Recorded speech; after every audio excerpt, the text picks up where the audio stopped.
Hi guys, I'm Laurie Vitale, and on this episode of Laurie in the Kitchen, I'm going to show you how to make a grinder. I'm going to show you how to make my version of a grinder sandwich. It is so popular on the interwebs right now. I've gotten so many DMs from you. It's like Feta Pasta Gate of 2021. This is what's happening this year. It's all about the grinder and it's all about the cowboy caviar, which I will show you in a different episode. But these are seriously good, absolutely divine. Is it something special that you feel like you've never seen before? No. Is my version divine? Yes. Let's get started. First things first, you need some sub rules. We're gonna do a few things differently. One of them is we gotta make some really good cheesy garlic bread, because that's delicious, and it's gonna be your base, and it's gotta be golden brown. It's gotta be delicious. The oven's preheated to 375. In here, what I have is a little bit of olive oil with some grated garlic. To it, you add some Italian seasoning, a little bit of oregano, whichever one you have, and a little hot pepper flake. And you're gonna just take that with a pastry brush, and you're just gonna brush it on both sides of your roll. It's gonna look like it doesn't do much, but trust me when I tell you, this is gonna seal in such wonderful, phenomenal flavor. I need more oil. I don't know why I didn't add more oil, because I added quite a bit of garlic, but it's gonna give you a wonderful crunchy base that it makes such a difference. Such a difference. If we're gonna make a sandwich, if we're gonna make anything, we gotta make it the best. You know what I'm saying? Because this is how I do. It's how I roll. Take some Parmesan. This is some Pecorino. Sometimes when you buy the pre-grated stuff, which I never buy pre-grated Parm, but I do like freshly grated Pecorino. It can clump up a little bit, so just break it apart with your hands. Like so, like that. Really lovely, nutty, deeply nutty, strong cheese. If you don't like Pecorino, you can absolutely go ahead and just use Parm. Into a hot oven, I don't know, 10 minutes until it looks, until Papa Sal says, until they look good, you know, until they look good. I don't know how long, I don't know, Laura, until it looks good, you know, it looks good. So we have that down. Now we gotta make the dressing for the lettuce and the pepperoncini and the onion and the tomato and everything, and it does start with some mayo. We gotta do a little bit of mayo, then we do a shot or so of red wine vinegar. I like a little juice of pepperoncino, a little pinch of salt, grinding of black pepper. Beautiful. And then I'm gonna grate some garlic in here because you know why? I can. I forgot my grater over there.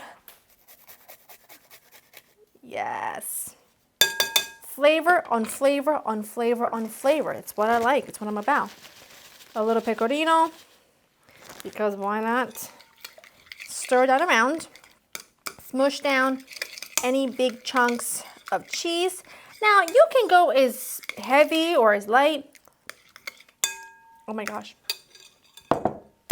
That is delicious. A little bit sharp. Not too sharp, a little sharp.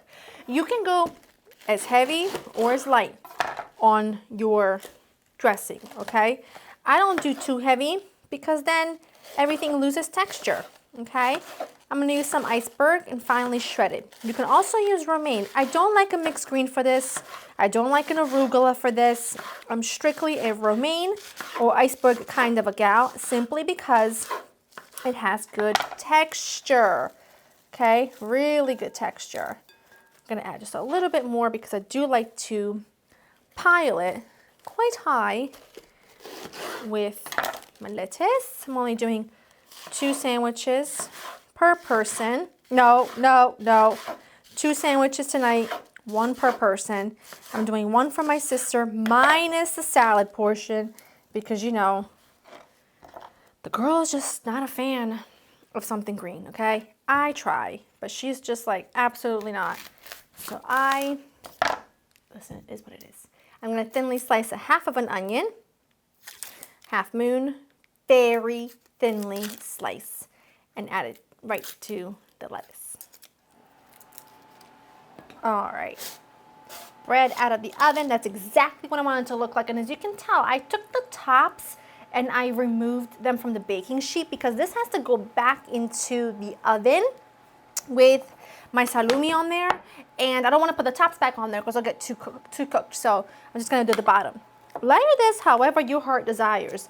I like to do a little prosciutto. Actually, you know what you should do is take some of the provolone and do it like a thin layer at the bottom. You know, I apologize for my provolone not being so picture perfect, but do you ever get provolone at the deli? Because you know, and I don't mean to point, but you know, I'm Italian, it's what I do. You know that the provolone, the sharp provolone you get at the deli is far superior than the provolone that you get that's prepackaged. However, there's a downside to it. It always falls apart when I take it out of the container, like out of the wrapping that they put it in. It always falls apart and it drives me crazy. But you know, it's a price to pay for a superior sharp provolone, is what I say. And I rhymed. Look at me. I might as well just be on the stage doing comedy skits, okay? Anyway, I'm gonna do all three, obviously. I definitely have enough stuff to make a few more. I do a little salame. You know how I do. I like it nice and yummy. So prosciutto, provolone, prosciutto, salame. Then I like a little ham, okay? Call me crazy, but I love me some ham. I love prosciutto cotto, which is a different kind of prosciutto that I grew up eating. So ham is kind of like the next best thing, so that's why I use it. But I like it. So you got your salame and then just some ham. A nice thin layer on each one, like so, like that. And then you're just gonna need a bit more provolone, okay? Bear with me because this is gonna take me forever because as I said, this provolone was just, it's delicious, but it was not pretty to get out of the paper, off the paper. This has got to go back into the oven so that the cheese can melt. And while that happens, in here I added some pepperoncini, okay? Then I'd like to add some chopped artichoke hearts. These to me make such a difference. Just try to chop them up, I missed one. These to me make such a world of a difference. And then last but not least, I love olives. I love olives of all shapes and form and kinds, and I can't get this open. There we go. And I particularly am so in love with this olive salad that I find at Costco. It is divine. It's delicious. I love it on anything and everything. And it is so good in this. It's phenomenal on a muffaletta, which I'm going to make for you. Don't you worry. But it's also really delicious in this. Gives you lots of salty goodness.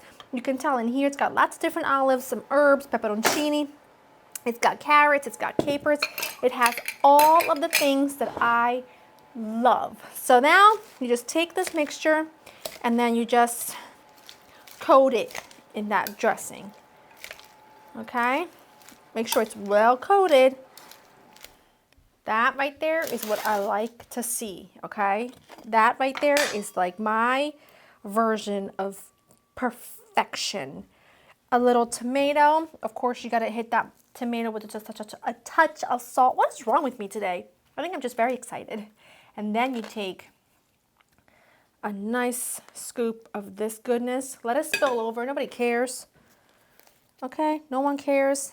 I'm gonna eat all the stuff that spills out anyway. Oh, listen.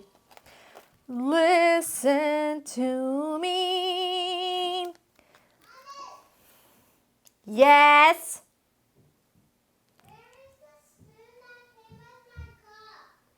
In the spoon, in the cup that it came with.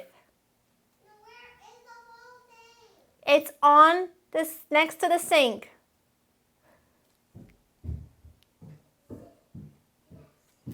Tell me you're a mom without telling me you're a mom. You can't even be left alone to do your job.